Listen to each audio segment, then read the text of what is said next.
Bismillahirrohmanirrohim. Assalamualaikum warahmatullahi wabarakatuh. Selamat pagi anak-anak. Salam sejahtera untuk kita semuanya. Alhamdulillah, pada pagi ini kita bertemu kembali di pelajaran sejarah Indonesia bersama Ibu Ika Rahmatwati. Pada pertemuan sekarang, kita akan membahas materi mengenai proses masuknya Islam ke Indonesia. Ada beberapa materi yang akan kita pahami bersama-sama. Di antaranya, yang pertama, teori-teori masuknya Islam di Indonesia. Dan yang kedua, jalur atau cara penyebaran agama Islam di Indonesia. Nah, di depan sudah terdapat peta penyebaran Islam sekitar abad 1 sampai 16 Masehi. Bersamaan dengan 9 tahun Rasulullah berdakwah secara terbuka. Sekitar tahun 625 Masehi telah ditemukan ada sebuah perkampungan Arab Islam di Barus, pesisir Sumatera Barat.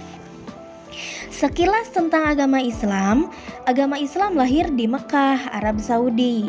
Agama ini diyakini sebagai agama yang diwahyukan oleh Allah Subhanahu wa Ta'ala kepada umat manusia melalui utusannya, yaitu Nabi Muhammad Sallallahu Alaihi Wasallam. Nah, kalau begitu, ternyata agama Islam yang terdapat di Indonesia itu pertama kali berasal dari Mekah, yaitu dari Arab Saudi.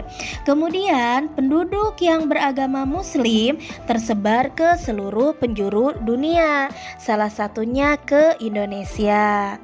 Setelah runtuhnya kerajaan-kerajaan Hindu-Buddha yang ada di Indonesia, maka lambat laun kerajaan-kerajaan Hindu-Buddha itu menganut agama Islam yang tadinya bernama kerajaan kemudian berubah menjadi kesultanan, dan yang tadinya raja disebut menjadi seorang sultan.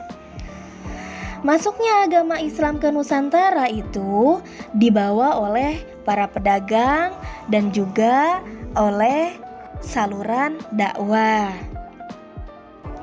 Nah, bagaimana agama Islam masuk ke Indonesia? Yuk kita simak sama-sama. Yang pertama, terdapat teori Gujarat. Teori ini didukung oleh beberapa para ahli. Di antaranya ada Snouck Hurgonje yang menyatakan bahwa agama Islam masuk ke Indonesia pada abad ke-13 Masehi, dibawa oleh para pedagang Muslim yang berasal dari Gujarat, India. Faktor pendukung. Terdapat beberapa bukti sebagai faktor pendukung dari teori Gujarat ini. Di antaranya adalah 1. Ditemukannya makam Sultan Malik As-Saleh, seorang sultan yang berasal dari Kesultanan Samudra Pasai yang wafat pada tahun 1297, dan batu nisan yang dipakai bercorak Gujarat, India.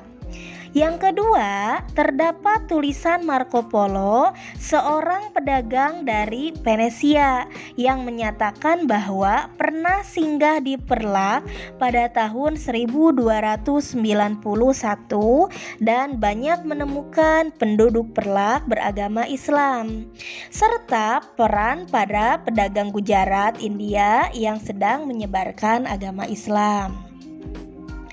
Ini adalah foto batu nisan Sultan Malik As-Saleh dan juga foto dari pedagang Venesia yaitu Marco Polo. Teori yang kedua adalah teori Mekah. Teori ini didukung oleh Buya Hamka dan Van Leer yang menyatakan bahwa masuknya agama Islam ke Indonesia pada abad ke-7 Masehi yang dibawa langsung oleh para pedagang dan musafir yang berasal dari Arab atau Mekah. Adapun faktor pendukungnya yaitu yang pertama, adanya pemukiman Islam di Baros tahun 674 di sebelah pantai barat Sumatera. Yang kedua, terdapat makam Fatimah bin Maimun yang wafat pada tahun 1082. Dan yang ketiga, terdapat makam-makam Islam yang tersebar di wilayah Majapahit. Dan ini adalah foto makam Fatimah bin Maimun dan juga pemukiman Islam Barus.